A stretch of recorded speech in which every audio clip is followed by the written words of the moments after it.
Aí existe um cálculo para homens e para mulheres, de definir a sua taxa metabólica basal. Gente, em resumo, taxa metabólica basal é o quanto o seu corpo precisa para se manter vivo, funcionando todos os dias, tá? É uma taxa metabólica diária. Para você calcular a taxa metabólica basal, você pega taxa de atividade vezes, daí abre o colchetes 66 mais, aí abre o quadradinho, parênteses, 13,7 vezes o peso, fecha parênteses, fecha o colchetes mais, abre parênteses, 5 vezes a altura em centímetros, fecha parênteses, menos, aí abre parênteses, 6,8 vezes a idade em anos, aí fecha tudo, enfim. Para mulher, aí a taxa de atividade vezes, abre o colchetes, é isso? Aí 655 mais, aí tem esses números, né? Que abre o quadradinho, abre parênteses 9,6.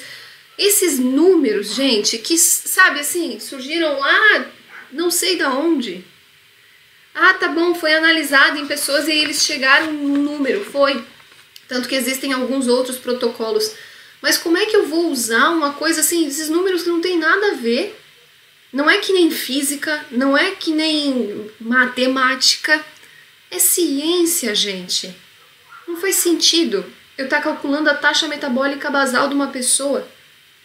Não faz sentido. Existem aparelhos eletrônicos que podem trazer um valor um pouco mais exato. Por exemplo, a máquina de bioimpedância que eu tenho no consultório, ela faz o cálculo da taxa metabólica basal da pessoa. E assim, ó, a pessoa sobe na balança ali na hora. Se ela subir na balança novamente dentro de 5 minutos, a taxa metabólica basal já muda. Nossa, mas como é que isso pode acontecer? Bom, primeiro que eu não acredito que a balança seja assim 100% precisa, né? Que nem esse tipo de cálculo. Eu acho que da mesma forma não é exato.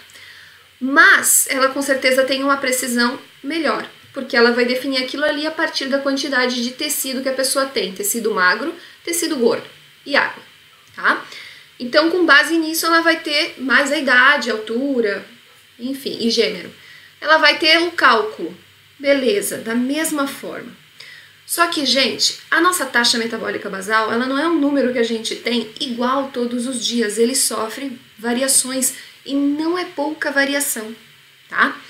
Então, assim, eu pegar e simplificar algo que é tão complexo como o organismo humano, como o corpo humano, tentar simplificar isso por um cálculo ou colocar numa calculadora da internet que também considera isso nível de atividade e tudo mais, pegar e simplificar isso, que é uma coisa tão complexa, é uma coisa meio burra, na verdade. Não meio, talvez completamente burra. E também tu tá latindo para a árvore errada. Não é com a tua taxa metabólica basal que tu deves te preocupar, né? Não é com isso. Mas a gente não pode, assim, ó, reduzir a essa simplicidade, certo? Não, a gente não pode. Por quê? Porque o nosso corpo é biologia. Justamente por isso, se você for para uma faculdade, cursar nutrição, medicina, odontologia, qualquer coisa que envolva o estudo do corpo humano ou de qualquer ser vivo, qualquer outro ser vivo, medicina veterinária, por exemplo, nesse tipo de estudo, ele vai estar encaixado num centro de ciências, que não é o centro de ciências contábeis, é o centro de ciências da saúde. Por que que não é contábeis? Porque se tudo fosse cálculo, gente, as coisas seriam muito mais simples. Muito mais simples, que é exatamente como a gente aprende lá na faculdade, como vocês veem em revistas e tudo mais. Que é assim, ó, eu até tenho aqui um texto de um site que eu encontrei. Se você quiser reduzir o peso, o ideal é que não se consuma menos calorias que o necessário para manter a taxa metabólica basal, tá? Mas aí tu tens que aumentar o teu nível de atividade. Tu vais consumir calorias dentro da tua taxa metabólica basal e aumentar o teu nível de atividade. Aquela coisa do coma menos e gaste mais. E a gente sabe que isso não funciona. Por quê?